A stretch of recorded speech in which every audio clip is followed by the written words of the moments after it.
ជំរាបសួរគ្រូអ្នកគ្រូយើងបាទចឹងខ្ញុំនឹងចែករំលែកអំពីការចុះវត្តមានបាទរបស់លោកគ្រូអ្នកគ្រូយើង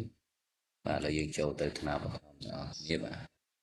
ចឹងដើម្បីចុះវត្តមានបានលោកគ្រូអ្នកគ្រូចូលមកកន្លែងPLP យើងត្រង់ចំណុចគ្រូបង្រៀនបាទចុចកន្លែងគ្រូបង្រៀនហ្នឹងណា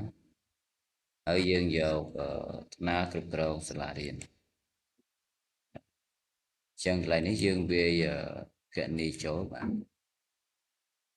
ខ្ញុំឧទាហរណ៍បាទគ្រូអ្នកគ្រូវាបោះគ្រូអ្នកគ្រូទៅបាទ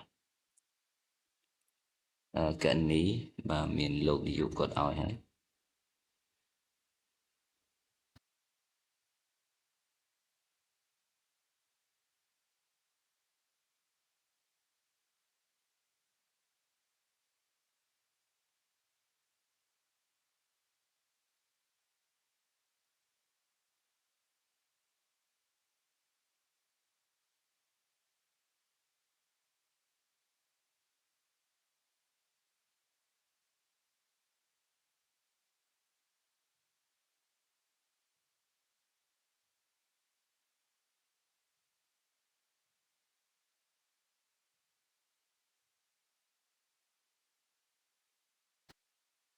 បាទឥឡូវខ្ញុំចូលមក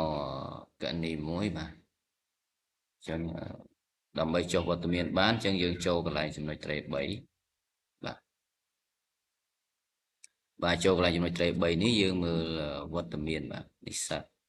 វត្តមានបាទវត្តមានមកយើងយកវត្តមានផ្ទាល់ខ្លួនបាទឥឡូវវត្តមានផ្ទាល់ខ្លួនយើងចូលមកកន្លែងនេះយើងចុះវត្តមានបាទចឹងចុះវត្តមានកន្លែងនេះគឺបើយើងដាក់ពេលព្រឹកអឺពេលថ្ងៃត្រង់ឬពេលរសៀលបាទព្រឹកយើងក្រោយមក7គឺយឺតហើយបាទលើឧទាហរណ៍ខ្ញុំចុចកន្លែងពេលព្រឹកបាទអាត្មានេះពេលរសៀលហើយគឺយឺតហើយដល់មកយើងយកពាក្យថាបញ្ជូន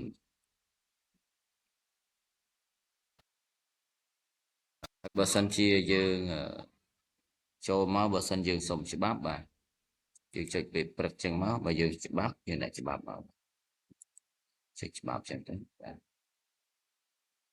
បាទឥឡូវខ្ញុំដាក់អត់ច្បាប់ទេ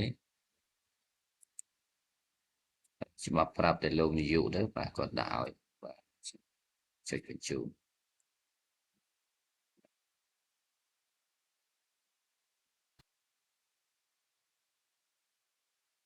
ចឹងកាលណាយើងចុចវត្តមានមកបាទមានវាឆ្លើយចឹងចេះបញ្ជូននេះអ្នកបានបញ្ជូនវត្តមានព្រឹកសម្រាប់ថ្នាក់នេះរួចហើយចឹងបញ្ជូនរួចហើយ